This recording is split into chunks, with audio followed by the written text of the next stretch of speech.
Get your free copy of the complete tutorial at www.teachucomp.com/free.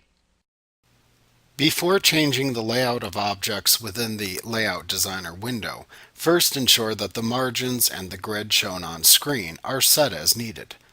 The margins and grid aid you in placing objects into the correct positions within the form, so they will appear correctly when printed. To change the margin settings for the form, click the Margins button at the bottom of the window to open the Margins dialog box. You can input the desired margin width in inches into the top, bottom, left, and right fields shown. After setting the margins for the printed form, click the OK button to apply them to the view shown within the Layout Designer window.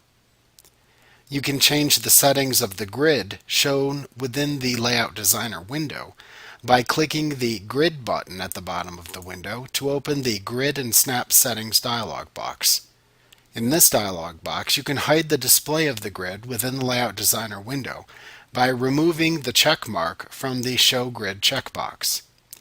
If you do not want to have objects within the Layout Designer window align themselves to the grid when moving them, then you can remove the check mark from the Snap to Grid checkbox. Doing this allows for more precise placement of objects on screen, but makes aligning those same objects more difficult.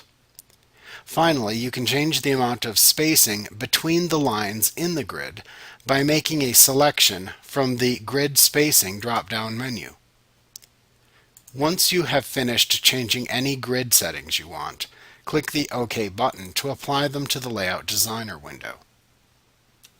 Like what you see? Pick up your free copy of the complete tutorial at www.teachucomp.com/free.